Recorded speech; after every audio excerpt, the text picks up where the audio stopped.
आपको याद होगा जब 2014 में प्रधानमंत्री मोदी जी ने शुरू किया था एक स्किल इंडिया मिशन के तौर पर।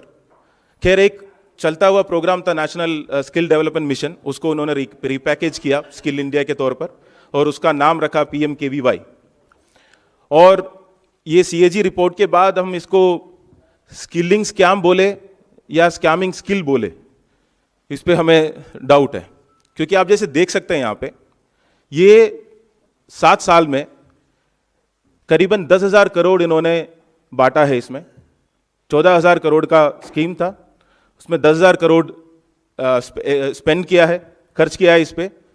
और 94.53 बेनिफिशरीज की बैंक अकाउंट के जो डिटेल्स है वो फेक निकला है। ये हम नहीं कह रहे, CAG का रिपोर्ट कह रहा है।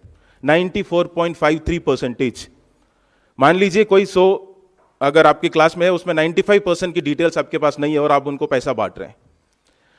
दूसरा, एक 60-61 लाख ट्रेनर जिनको पैसा जाता है, उनकी डेटा जो है पूरा नल है, या कहीं नाम नहीं है, या मोबाइल नंबर नहीं है, ना डिटेल है, ना कुछ है। 61 लाख जो ट्रेनिंग हुआ है कि नहीं, इसको असेस करने के लिए एक था जिनको असेसर कहते हैं। वहां पे 97% जो असेसर्स है जिनको असेस करना था, उनका डिटेल्स हमारे पास अवेलेबल नहीं है पिछला 7 साल में। ईमेल जिनका ट्रेनिंग हुआ है तो उनका डिटेल्स जब लेते हैं तो ईमेल नंबर और मोबाइल नंबर वगैरह लेते हैं, तो यह पाया गया कि करीबन 1 लाख या 1.5 लाख ईमेल लिया है और 1 करोड़ लोगों को उसी के नाम पे उसी को डुप्लीकेट कर करके सबको ट्रेनिंग का उसमें बांटा है। आपने नेक्स्ट स्लाइड कर दीजिए प्लीज।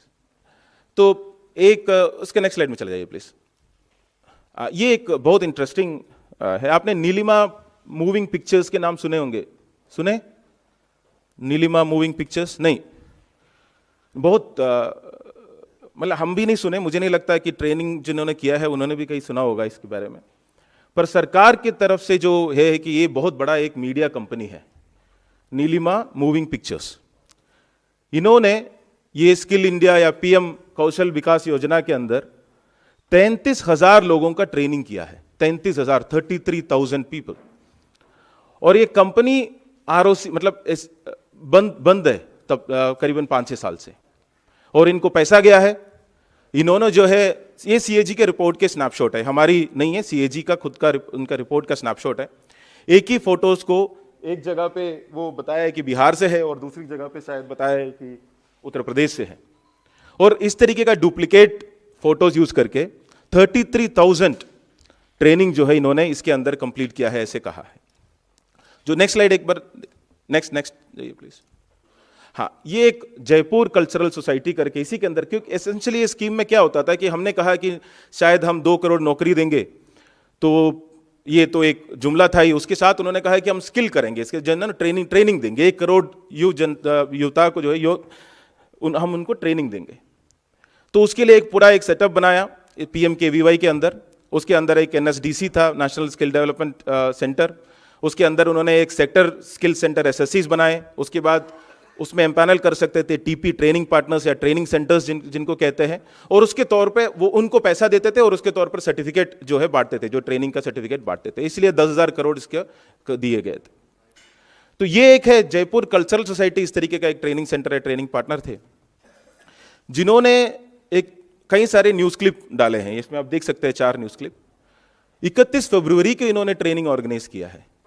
ये CAG का रिपोर्ट में है कि 31 फरवरी को न्यूज का रिपोर्ट है। इसमें आप अगर इसका तीसरा वाला देख सकते हैं, 31/02/2020, 31 फरवरी को ये न्यूज क्लिप के हिसाब से वो इतना ज्यादा ट्रेनिंग हुआ 31 फरवरी के। तो मतलब अगर ये स्कैम इतना ज्यादा स्किल में, मतलब स्कैम में स्किल्ड हो गए इन लोग कि अब 31 फरवरी को भी ट्रेनिंग करके पैसा बांटा जा सकता है।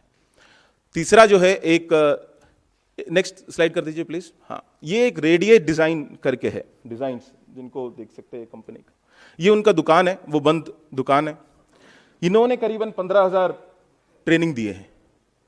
15,000 ऐसे कई सारे जो है पिछले 7 साल में जो पैसे 10,000 करोड़ जो बांटे गए हैं, जिसकी ना ईमेल है, जिसकी ना कॉन्टैक्ट नंबर है, जिसकी ना बैंक अकाउंट नंबर है, जिन्होंने ट्रेनिंग दिया उनके डिटेल्स है, जिन्होंने उस ट्रेनिंग का असेसमेंट किया वो एसएसएस के डिटेल्स है, ऐसे कुछ भी नहीं है। और सीएजी ने जब इसकी दिया है अभी रिपोर्ट, उस पे जो मिनिस्ट्री का रिप्लाई भी बहुत ज़्यादा विषिवासी थे, तो इसलिए सीएजी ने उसको माना नहीं है और अपने जो पॉइंट से रिपोर्ट में रखा है। मैं आप सबसे रिक्वेस्ट करूंगा कि उसको एक बार आप पढ़ लीजिएगा, सीएजी का रिपोर्ट अगर हो सकते हो तो। बहुत बहुत अच्छे से उन्होंने बताया कि कितनी बड़ी एक स्कैम इसके पीछे चला है। और हम कई बार नम हो चुके हैं, अभी 10,000 करोड़ सुनते हैं हमें लगता है कि तो बहुत छोटी रकम है, क्योंकि हमें आदत है कि सीएजी जो मतलब एक जमाने में एक नंबर ऐसे 2 लाख 1 लाख ऐसे करके करोड़ देते थे, जो कि बिल्कुल ही फिक्टिशियस नंबर होते थे। ये 10,000 करोड़ एक्चुअली सरकार के पैसे, हमारा और आपके पैसे जो हमने टैक्स में दिए हैं और दे रहे हैं, हमारे तनख्वाह आने से पहले ही जो जा रहे हैं सरकार के पास, वो पैसे हैं जो 10,000 करोड़ गया है। ये एस्टिमेटेड नहीं है, ये फिक्टिशियस नहीं है, ये फर्जी नहीं है, किसी का सपना नहीं है, कुछ भी नहीं है। ये पैसा है जो गया है और सीएजी ने इसको एक क्लियर तरीके से इसको जो है रिपोर्ट में डाला गया है। और इसका नुकसान जो है, जिनको ट्रेनिंग इस कई तरीके से इसको दिखाया गया है कि 1% जो है एनरोलमेंट के टाइम आप पैसा देंगे इनको, जो ट्रेनिंग पार्टनर्स है, ये सारी जितना ट्रेनिंग पार्टनर्स है, 1% जो है जब उनको सर्टिफिकेशन देंगे तब देंगे, और 1% उसमें जो पैसा बांटा जाएगा उनको जब प्लेसमेंट होगा तो बांटा जाएगा। 1 करोड़ बच्चों के लिए ये प्रोग्राम था। तो प्लेसमेंट इन्होंने दिखाया कि 41% जो है उनकी प्लेसमेंट हुए। और उसी में एक जगह ऑडिट किया, केरला में एक प्लेसमेंट के उधर ऑडिट किए, तो पता चला 3 कंपनी के उनके वहां पूछे, तो तीनों कंपनी ने बोला है कि हमारे यहां से तो ऐसे कुछ प्लेसमेंट हुआ ही नहीं है, ये पूरा प्लेसमेंट सर्टिफिकेट ही फ्रॉड है। तो एनरोलमेंट से लेकर, सर्टिफिकेशन से लेकर, प्लेसमेंट तक हर स्टेप में जितना स्कैम कर सकता है उतना स्कैम किया, जितना ज्यादा पैसा इस बांटा जा सकता है उन्होंने बांटा। अब इसमें किस किस का हाथ है, ये कोऑर्डिनेटेड था, ये जानबूझ के अपने लोगों को एनरोलमेंट करा के उनको पैसा बांटा जा रहा था, इसके पीछे ये क्या है, ये जांचने की जरूरत है, जांच करने की जरूरत है। ये हम सब मतलब पार्लियामेंट में ऑफ कोर्स इसमें रेज करेंगे, और हम चाहते हैं कि सरकार इसके ऊपर एक इंक्वायरी बिठाए और इसकी जो सच है और देश के सामने रखे, सीएजी के रिपोर्ट के ऊपर एक्शन ले, और ये सोचे कि अगर हम 1 करोड़ लोगों को इस तरीके का, जो हमारी जनजी है या नौजवान है जिनको हम ट्रेन करके अगर डेमोग्राफिक डिविडेंड लेने के लिए जो बात करते हैं, उनके साथ अगर हम इस तरीके का धोखाधड़ी करते हैं, सिर्फ टैक्स पेयर के साथ नहीं कर रहे, जिनको बेनिफिशियरी है उनके साथ भी कर रहे हैं, तो कितना बड़ा नुकसानदायक है देश के लिए। ये आपके सामने रखना चाहते हैं और आपके माध्यम से जनता के सामने हम रखना चाहते हैं। धन्यवाद।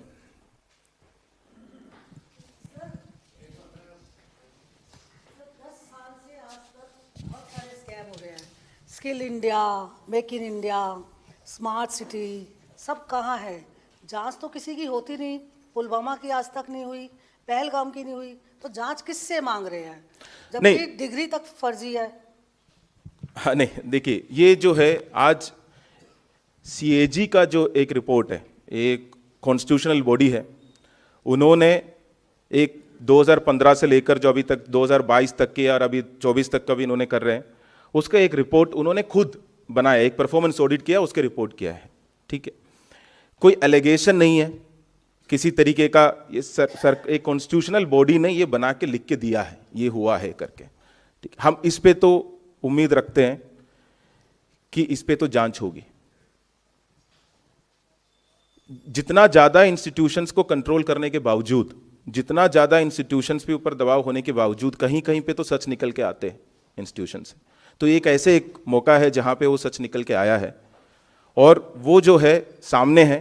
मैं आपके माध्यम से यही रिक्वेस्ट करूंगा कि इसको बताइए जनता तक, दोनों पक्ष को। 10,000 करोड़ मान लीजिए, मतलब 600 जिले हैं, अगर एक एक जिले में 20 जर्नलिस्ट है, उनको 1-1 करोड़ दिया जाए तो ये बजट हो जाता है।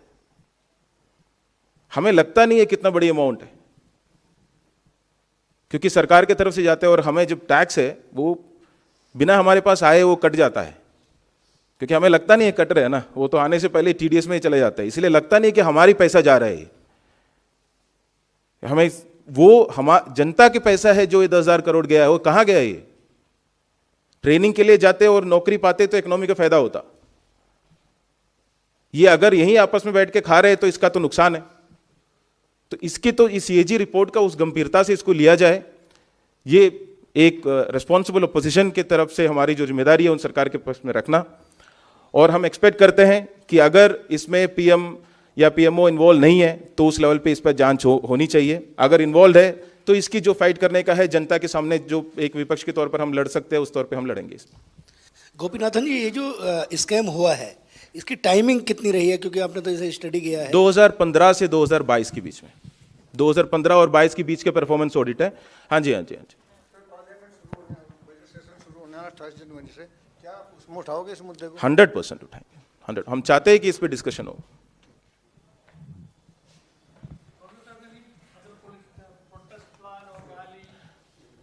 नहीं, that will be definitely taken up later. First is CAG का report है, so this the CAG report, it has to be discussed in the parliament. So the party would insist that it is taken up in the parliament, and an inquiry is done on this, and whoever is responsible, from top to bottom, whoever is responsible, the responsibility is fixed and the action is taken on.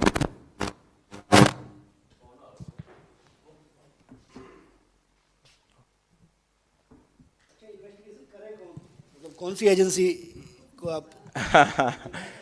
That is for, first it is for the government to decide. We would expect that there are many investigation agencies. अगर इसमें financial irregularities के तो of course corruption जो है CBI कर सकते हैं। अगर concern states है, कहीं states पे करना है तो concern state agencies कर सकते हैं। अगर parliament के through JPC गठित करके इस पे करना है तो JPC के through कर सकते हैं। तो कई सारे तरीके हैं जिसके ऊपर this is a very clear evidence that there is a massive scam that has happened in this. Right, अब if there is a will, अगर लगता है कि इस पे कुछ सुझाव की मतलब सुधार करने की जरूरत है तो सरकार की तरफ से हम एक जिम्मेदार निर्णय उम्मीद रखते हैं। अगर नहीं है तो हम जो लड़ सकते हैं हम उसके तौर पर लड़ेंगे, हम जनता के बीच में लड़ेंगे और आपके पैसे की जितना ज़्यादा दुरुपयोग हो रहा है और कैसे इसको बांटा जा रहा है आपस में, इसको हम जनता तक पहुंचाएंगे।